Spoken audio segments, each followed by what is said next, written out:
Maqaa Abbaa, kan Ilmaa, kan Hafuura Qulqulluu, Waaqa tokkoo. Ameen.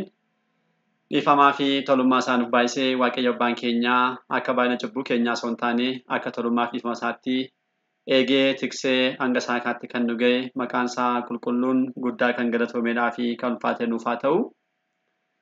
Maatiiwwan Waaqayyoo ijoolleen haadha keenya qulqulleettii Dubroo Maariyaam bakka adda addaa taa'uudhaan sagalee kana kan dhaggeeffattan hundumti keessan maqaa gooftaa keenyaa fayyisaa keenyaa Iyyasuus Kiristoosiin nagaan isin gaafadha. Akka isaatii bakka jirtanitti akkam bultanii, akkam ooltanii, akkam galgaleessanii. Ameen. Galateeffamuun nama loomaa keenyaa fayyisaa keenyaa Sillaasee kan ta'e maqaan isaa baddaa samii irratti afaan qulqulloota abbootii keenyaan, afaan qulqulloota harmoolii keenyaan kan galateeffamu nu birattis guddaa kan galatoomedhaa fi kan ulfaate nuuf haa ta'u.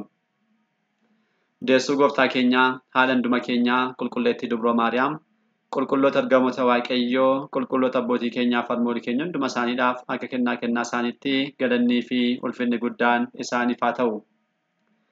Egaan maatiiwwan Waaqayyoo koorsii keenyaa qo'annaa kitaabaa qulqulluudhaan boqonnaa lammaffaa eegallee akka jirru ni yaadatama. Boqonnaa lammaffaa kanaan guyyaa darbe kutaa 6ffaa ture kan ilaalle. Kutaa 6ffaatiin kitaabolee dhalatoo kakuu haaraa keessatti kan jirudha kan ilaalle. Dursinee kakuu moofaa keessatti kitaabolee dhalatoo muraasa akkuma tarreessine kakuu haaraa keessattis immoo kitaabolee dhalatoo kanneen jiran gosa gosaan keessumattiyyuu bara duuka bu'ootaa kitaaba qulqulluuratti duuka bu'oonni gooftaa keenyaa kan fayyadaman kan akka kan qulqullicha Phaawulos ergaasaa lammaffaa Xiimotewosiin kan barreesse maqaa Xonqaa Tolmaa jedhamuunsaa inni sun kitaaba qulqulluu bakka kan hin jirre kitaabolee akkasiraa kan caqase.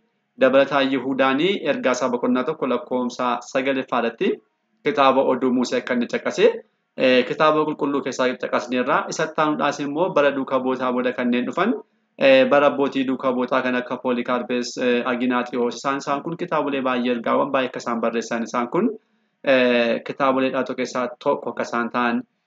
Ittaanis immoo bara abbootii eegdota mana kiristaanaa kan akka abbaa Hereeniyoos fa'a.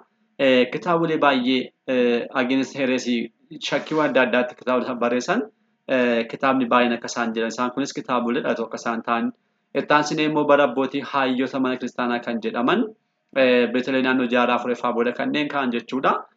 Kitaaboleen baay'een akka isaan barreeffaman bara sana keessa ergaawwan akka isaan barreeffaman qabsuuraawwan akka isaan barreeffaman gadaamiiwwan jireenya gadaamii akkasumas seenaawwan gadaamii adda addaa akka isaan barreeffaman kitaaboleen hiikaa lakkoofsa hin qabne akka isaan barreeffaman isaan kana adda babaasne gosa gosaan ilaallee turre kan dhaabbanne har'as immoo achumarraa kaasuudhaan egaa kutaa 7ffaasaadhaan qoqqoodama kitaabolee dhalatoo kan jedhuun barumsa keenyaa itti fufna jechuudha.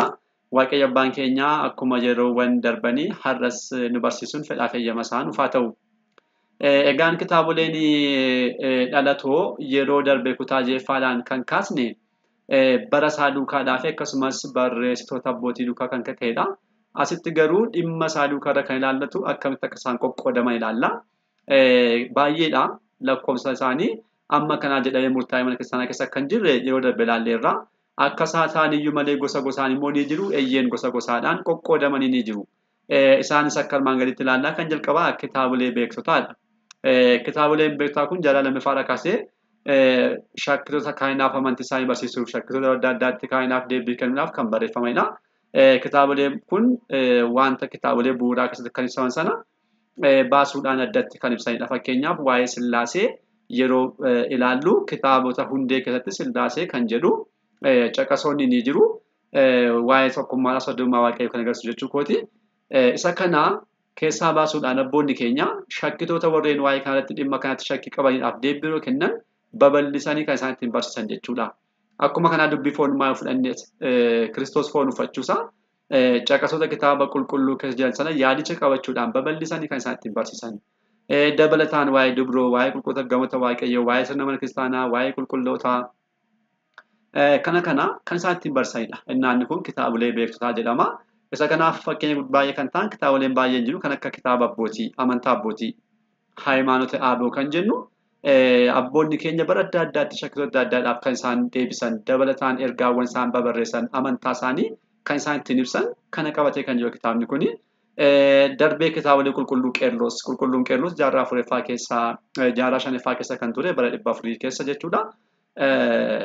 keessumattuu waa'ee tawaahidoo dukara kan wal qabate kitaabilee kan barreessanii qaba. Isaan kun kitaabilee beektotaa gantichaaf Nisxiroosiif yeroo deebii kennan dabalataan yeroo awwaggazan isa boodas immoo kan jiru waa'ee dubbii foonummaa bal'inaa yeroo barsiisanitti qulqulluun qeerloos dhimma kanaan baay'ee ni beekama. Taanee kan jiru kitaaba icciitii abbaa biyya keenyaa kan ta'e qulqulluu qeerloos isa Itoophiyaa kan jedhamu qulqulluu abbaa keenya qulqulluu abbaa Giyoorgis isa Garshaan kan barreeffame. Inni kunis kitaabilee qulqullaa'aa sirriitti kan ibsu bal'inaan icciitiidhaan kan barreeffamedha. Inni kunis kitaabilee beektotaa jedhama. Kitaabilee Yohaannis Afaan-Warqee baay'eedha. Isaan kunis kanadha. Dhimma adda addaatti qulqullichi Yohaannis Afaan-Warqee hiikkaa dabalatee kitaaba gosa baay'ee barreessanii qaba. Isaan kun kitaabilee beektotaa jedhamuudhaan ni beekamu. Akka fakkeenyaatti ka'uu danda'u jechuudha. Kan lammaffaa kitaabilee monokkosootaadha.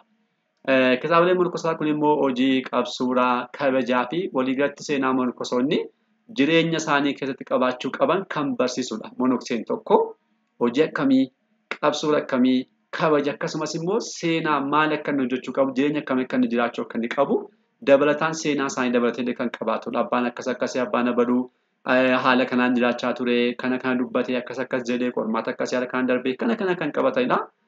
Keessumattuu kitaabileen sadii ni beekamu. Kan jalqabaa Maarisiyaaqidha. Isaan kun kitaabilee monoksotaa kan jalqabaa Maarisiyaaq, kan lammaffaa Filiksisius, kan sadaffaa immoo Aregaawii Minfesaawii kan jedhaman kun kitaabilee monoksotaa jedhamanii kan beekamanidha. Isaan kun kitaabilee dhalatoo jedhamu. Kan sadaffaa kitaabilee kadhannaati. Kadhannaa mana kiristaanaa keenya keessatti kan taasifannu kitaabileen itti fayyadamnu kitaabileen kadhannaa sun kitaabilee dhalatoo jedhamu.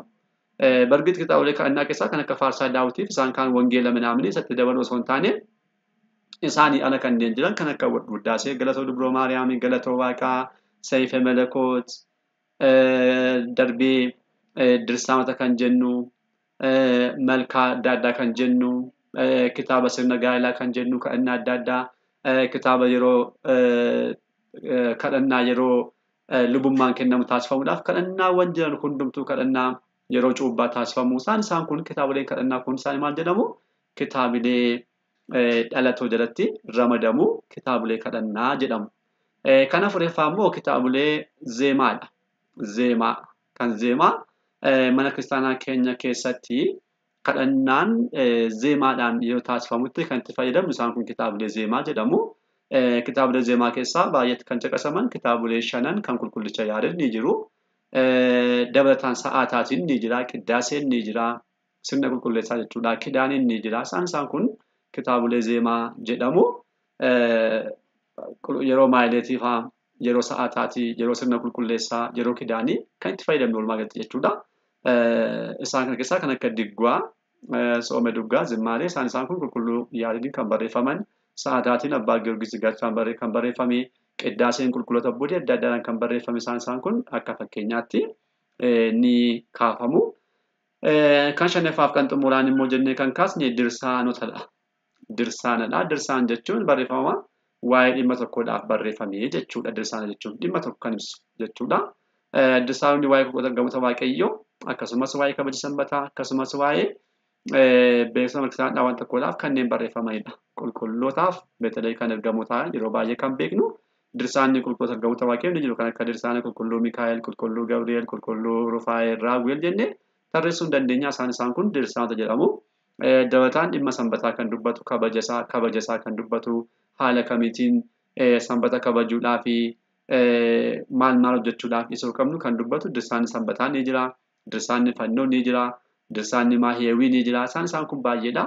Dirsaanota jedhamuudhaan akka tokkotti kitaabilee dhalatoo jalatti ni ramadamu jechuudha. Egaa walumaa galatti gabaasnee kan kaasne waa'ee kitaabilee dhalatoo irratti qoqqoodamni isaanii salphaadhumatti kana fakkaata.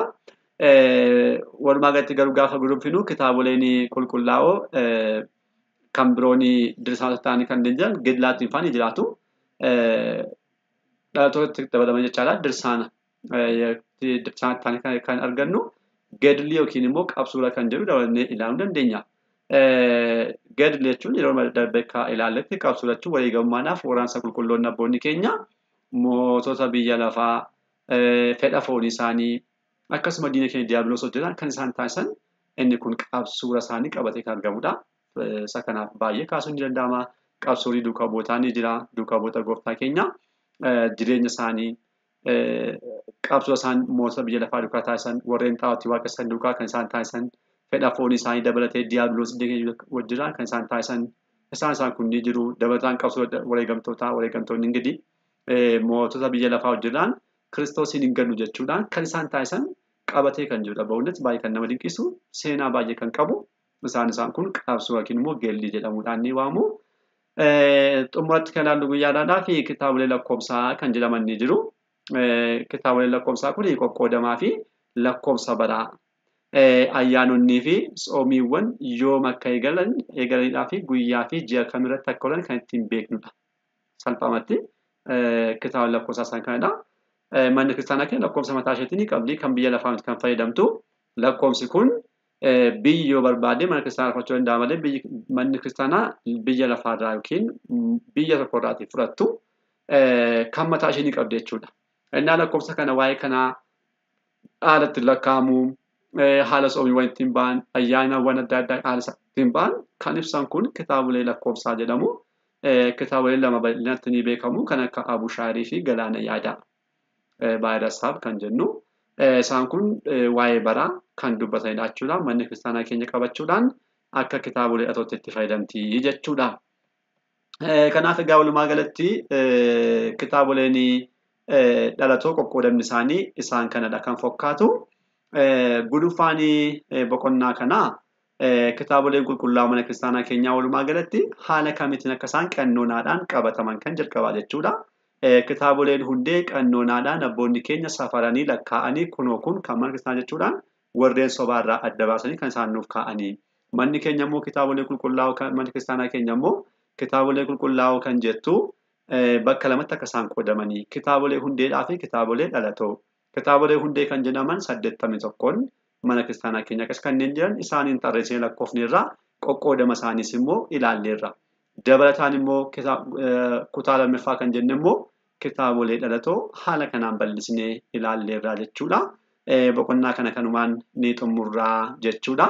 Guyyaa itti aanu boqonnaa sadaffaa kitaabolee kakuu moofaadha qabannee kan dhufnu kitaabolee kakuu moofaa qabannee boqonnaa sadaffaatti dhufna jechuudha. Har'aaf asumatti nu argamu abbaa sagalichaa kan ta'e Waaqayyo abbaa keenyaaf galanni ulfinni guddaan isaaf haa ta'u. Kutaa itti aanuun hanga deebinutti nagaa Waaqayyootiin turtii gaarii galanni Waaqayyoof.